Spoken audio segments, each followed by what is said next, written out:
ನಮಸ್ಕಾರ ವೀಕ್ಷಕರೇ, ಪ್ರಜಾಧ್ವನಿ ಟಿವಿ ನ್ಯೂಸ್ಗೆ ಸ್ವಾಗತ. ಬಳ್ಳಾರಿ ಜಿಲ್ಲೆಯ ಸುಧಾ ಕ್ರಾಸ್ ಹೊಸಪೇಟೆ ಬೈಪಾಸ್ ದಾರಾ ಮಿಲ್ ಸಮೀಪ ಇರುವ ಕಾರ್ ಮಾಸ್ಟರ್ ಸರ್ವಿಸ್ ಶೋರೂಂನಲ್ಲಿ ಕನ್ನಡ ಬೋರ್ಡುಗಳ ಕುರಿತಾಗಿ ವಿವಾದ ಉದ್ಭವಿಸಿದೆ. ಕರ್ನಾಟಕ ಪ್ರಜಾಧ್ವನಿ ವೇದಿಕೆ ಸಂಸ್ಥಾಪಕ ರಾಜ್ಯಾಧ್ಯಕ್ಷರಾದ ಶ್ರೀ ಕನ್ನಡಿಗ ಸಮೀರ್ ಅವರು, ರಾಜ್ಯ ಕಾರ್ಮಿಕ ಅಧ್ಯಕ್ಷರಾದ ಶ್ರೀ ಮಹಮ್ಮದ್ ಗೌಸ್ ಅವರ ನೇತೃತ್ವದಲ್ಲಿ ಸಂಘಟನೆಯ ಪದಾಧಿಕಾರಿಗಳು ಶೋರೂಂಗೆ ಭೇಟಿ ನೀಡಿ ಪರಿಶೀಲನೆ ನಡೆಸಿದರು. ಶೋರೂಂನಲ್ಲಿ ಕನ್ನಡಕ್ಕಿಂತ ಆಂಗ್ಲ ಭಾಷೆಯ ಬೋರ್ಡುಗಳಿಗೆ ಹೆಚ್ಚಿನ ಪ್ರಾಮುಖ್ಯತೆ ನೀಡಿರುವುದನ್ನು ಪ್ರಶ್ನಿಸಿದ್ದರು.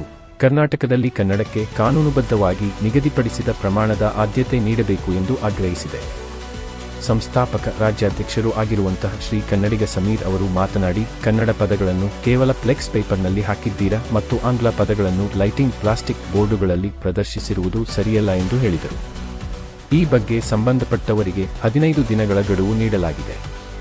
ನಿಗದಿತ ಅವಧಿಯಲ್ಲಿ ನಿಯಮಾನುಸಾರ ಬದಲಾವಣೆ ಮಾಡದಿದ್ದರೆ ಕಾನೂನಿನ ಕ್ರಮ ಕೈಗೊಳ್ಳಲಾಗುತ್ತದೆ ಎಂದು ಎಚ್ಚರಿಕೆ ನೀಡಲಾಗಿದೆ. ಧನ್ಯವಾದಗಳು. Prajadhwani TV news Kannada.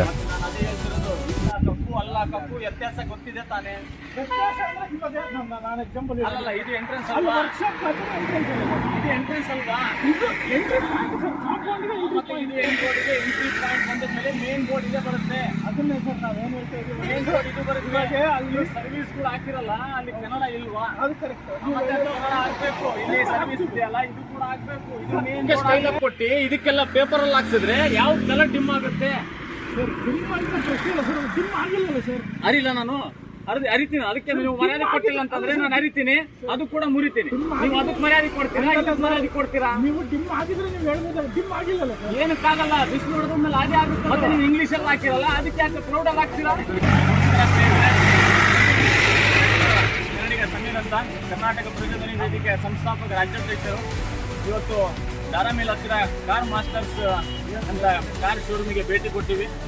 ಏನಕ್ಕೋಸ್ಕರ ಅಂತಂದ್ರೆ ಇಲ್ಲಿ ಹೊರಗಡೆ ಇರುವಂತ ಎಲ್ಲ ಇಂಗ್ಲಿಷ್ ಬೋರ್ಡ್ಗಳ ಹಾಕೊಂಡು ಯೂಸ್ ಮಾಡ್ತಿದ್ದಾರೆ. ಆದರೆ ಇದಕ್ಕಿಂತ ಮುಂಚೆ ಇವ್ರದ್ದು ತಪ್ಪಿಲ್ಲ. ಇದಕ್ಕಿಂತ ಮುಂಚೆ ರವಿ ಮೋಟಾರ್ಸ್ ಅಂತಿದ್ರು, ಅವರು ಮಾಡಿರೋಂಥ ಎಲ್ಲ ಇದು ಬೋರ್ಡ್ಗಳು. ಇವಾಗ ನಾವೆಲ್ಲ ಮಾಹಿತಿ ಎಲ್ಲ ಕೊಟ್ಟಿದ್ದೀವಿ. ಎಷ್ಟು ಪರ್ಸೆಂಟ್, 70% ಕನ್ನಡ ಇರಬೇಕು, 30% ಮಾಹಿತಿ ಕೊಟ್ಟಿದ್ದೀವಿ.